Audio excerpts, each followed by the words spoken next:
yang dipentingkan adalah mencari nafkah untuk persiapan kebutuhan anak-anak. Karena saya berpikir begini, begitu orang sudah berumah tangga, itu maka fokusnya adalah anak.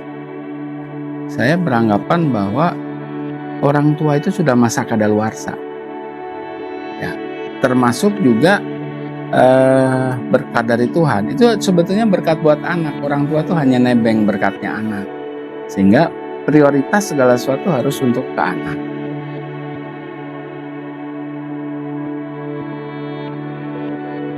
Jadi prioritasnya sebetulnya memang keluarga.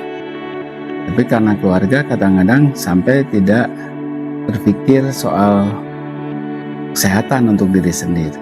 Karena mungkin saya tidak memikirkan kesehatan, sampai kadang-kadang telat makan, kurang minum.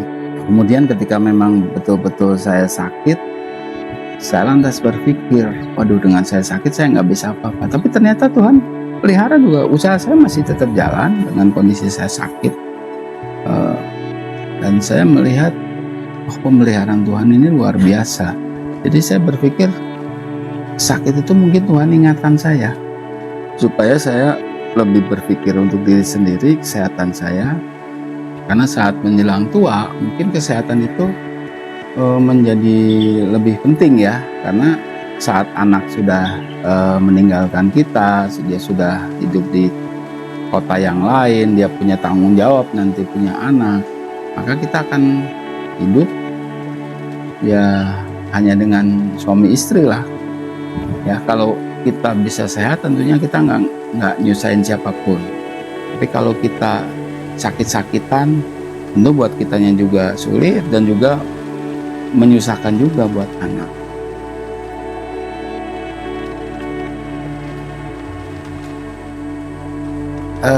Jalan pagi. Jadi kita harus betul-betul meluangkan waktu untuk olahraga.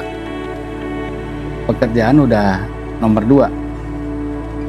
Ya, kalau ada janji kerjaan juga biasanya siang, supaya pagi punya kesempatan olahraga.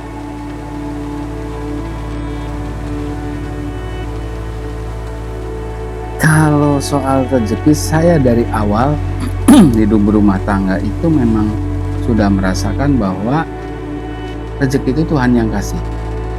Karena banyak hal-hal yang menurut pemikiran mustahil itu saya lewatin. Dan di situ saya percaya hidup sudah dipelihara oleh Tuhan. Contohnya saya bangun rumah. Saya sudah beli kayu. Saat saya bayar lunas siang, kemudian sore tiba-tiba tempat pemotongan kayu itu kebakaran. Supplier itu dia nyampaikan nggak mungkin lari, tapi saat ini nggak bisa ganti uang ataupun kayu. Akhirnya saya bilang ya sudah, nanti ada saatnya. Saya tunggu sampai memang dia bisa mengembalikan gitu ya. Ada juga yang supplier ngajak kerjasama untuk supply ke rumah-rumah di Setra Duta, rumah mewah. Tapi ada saat dia tidak dibayar, sehingga modal saya tidak kembali. Waktu itu sampai dia jatuh, nggak bisa lagi berusaha dan pulang ke kampung. Tapi saya pikir ya sudahlah, itu yang terjadi. Tapi anehnya pada saat saya bangun rumah, sempat berhenti karena memang sudah habis, uangnya sudah habis.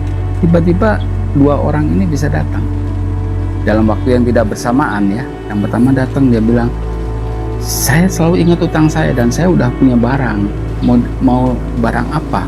Akhirnya saya minta kayu dipotong-potong. Nah, makanya jadilah rumah ini lantai atas itu semua dari kayu. Nah, kemudian yang saya ceritakan yang kedua itu supplier kayu jati, itu pun dia bilang, saya sekarang sudah berjalan lagi usaha. Dan kamu mau dibikin apa untuk rumah? Saya bikinin kusen dan pintu dari kayu jati, dan dia bikinin. Itu yang tidak pernah terpikirkan ya. Jadi memang saat itu yang saya butuhkan itu barang-barang finishing, karena rumah ini waktu itu membangun baru tembok sampai atap, lantai belum ada, kusen belum ada. Nah, ketika yang saya ceritakan tadi itu datang, itu kan saya melihat, oh ya Tuhan sudah merencanakan gitu ya. Sehingga saya percaya bahwa rumah ini memang rumah berkat, dan apapun yang kita butuhkan Tuhan akan berikan.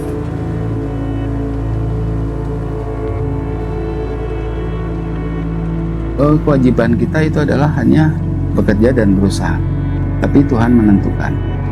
Karena saya punya pengalaman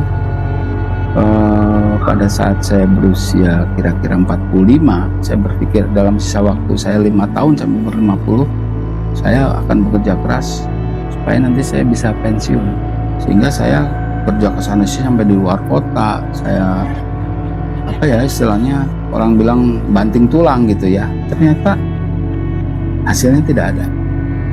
Dan yang saya hasilkan yaitu salah satunya saya sakit, pernah ya. Kemudian secara materi yang saya bayangkan akan dapat banyak, malah enggak. Nah, jadi ya itu mungkin menyadarkan saya, karena hidup ini kan satu proses juga ya. Menyadarkan saya jalan itu sudah Tuhan sediakan. Kita tinggal mau lewatin apa tidak. Sebetulnya itu, dan semuanya sudah Tuhan siapkan sebetulnya. Jadi kalau kita mati-matian nyari, ya nggak salah juga, hanya kita harus ingat porsinya.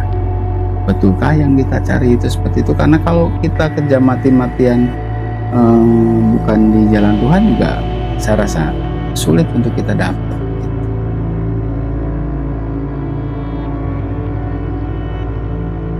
Jadi untuk anak-anak muda sekarang ya silahkan aja, bekerja keras itu bagus, orang kerja rajin itu bagus, tapi harus selalu mengandalkan Tuhan, sehingga apa yang dihasilkan itu betul-betul membawa berkat, membawa sukacita, bukan sesuatu yang sia-sia.